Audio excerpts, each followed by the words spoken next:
FPV. Several months ago, I reviewed the HappyModel Mobula 6 HD, and I really liked it. The only downfall for me is the flight time, about 3 minutes. So I went ahead and upgraded it to a NewBeeDrone cockroach brushless 75mm frame, and it greatly increased with larger, obviously with the bigger props. And the flight times went way up because I could use bigger batteries, and then plus with the larger disc area on the props, it's way more efficient. But it just doesn't fly that well. Even, you know, I was hoping to get less jello, and because the frame is stiffer, but it you know, flies actually worse as far as acrobatics. I am getting 6 minutes of flight time, which is a good news about this frame, but just couldn't tune out some of the micro vibrations that this frame has, and it doesn't really fly acro that well. So I'm going to go ahead and upgrade it again to this NewBeeDrone Mosquito frame, and hopefully, because I like flying this thing outside, and hopefully this will fix the flight characteristics issue. So you can see I have the motors installed. You might want to pay attention, although you can change this later in BLHAS configurator, the direction of the motors, but it is marked with red dots as far as the position of the motors that are spinning in the right directions. So you might want to keep that in mind. They have a little red dot here, although again you can change that in BLHAS configurator, the direction of the way the motors spin at a later time. For mounting the all-in-one flight controller and the camera board, I'm using M2x16 bolts. I used a 1/16 bit to drill these out. It's close enough. Here I have the camera board mounted. This is what it looks fully assembled. I'm pretty pleased with it. What I did as far as the stack grommets and spacers, I used the spacers that came with the Mobula 6 HD at the top here, and then you can see the all-in-one flight controller slotted in here. Then at the bottom, below the flight controller, I used the rubber grommets that came with the frame kit as a standoff. And then I used some grip at the bottom. I ended up not having to use a nut on the bottom because the way this frame is cut, it is actually designed to be self-tapping for a metal screw that goes through the stack. So that worked out perfectly. So overall, I'm very pleased. Next, I'm going to go ahead and show you a weight. Fully assembled, including a rubber band to hold the battery in place. It weighs 33 grams. I'm going to go ahead next and do a maiden flight.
So let's go ahead and wrap this video up.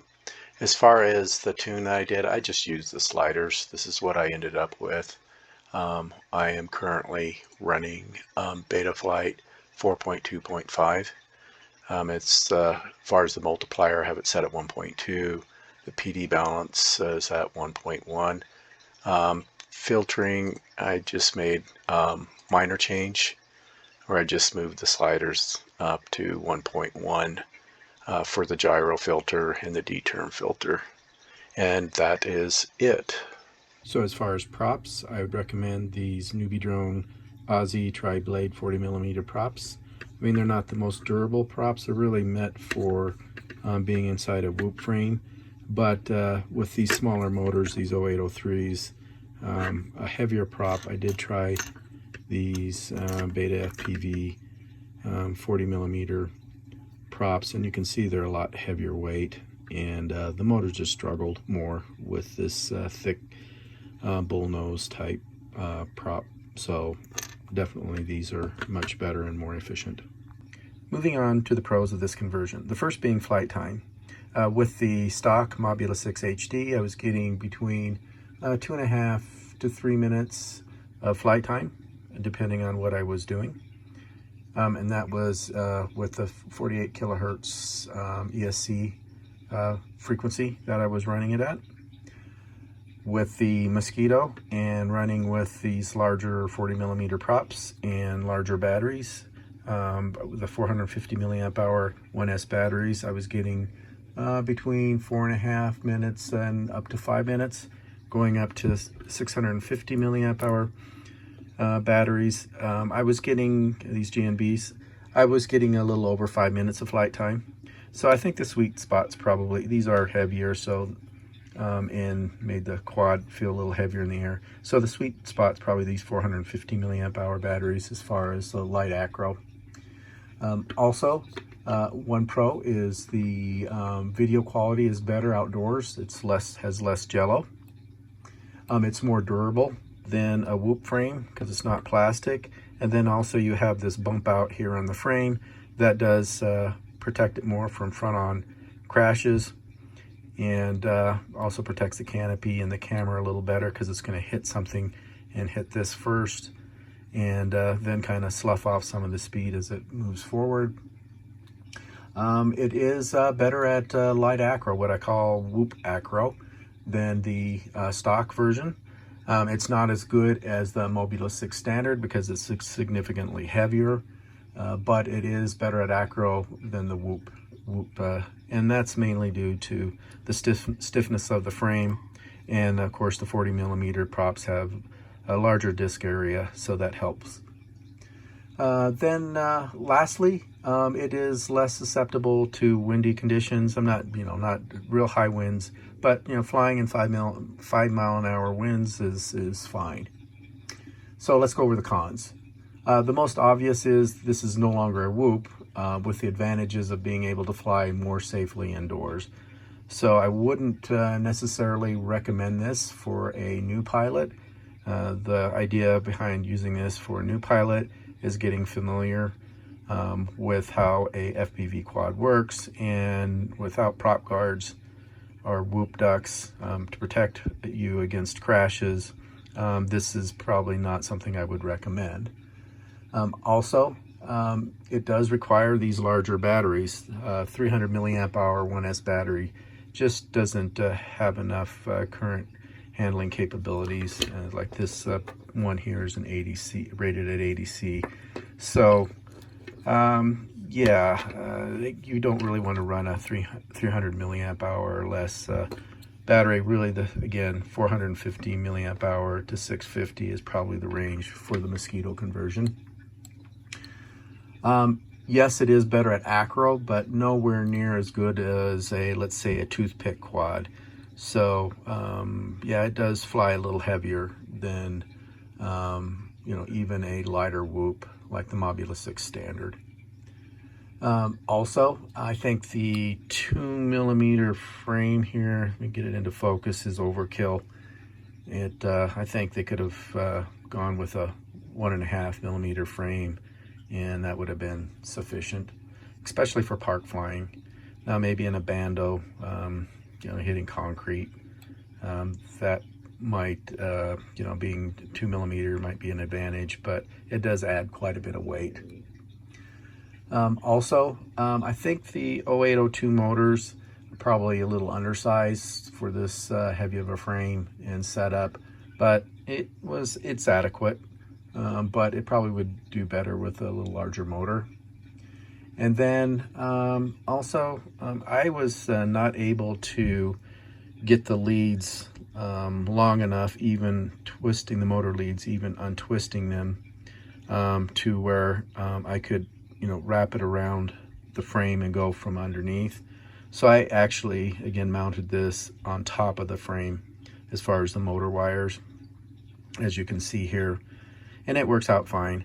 It would have been nicer if my motor wires were a little longer, so I could have just gone underneath the bottom here for the motor wire mounting, but wasn't able to do that. And then lastly, like I stated before, I really don't think this conversion is good for a new pilot.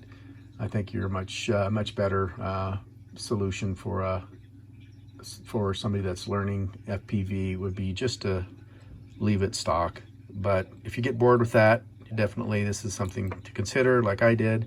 And I like flying whoops outside in small areas, and so this is whoop-like, and it does, for me, the big thing was improving the flight time and then being able to do some light whoop acro. So with that, as always, thanks for watching my channel.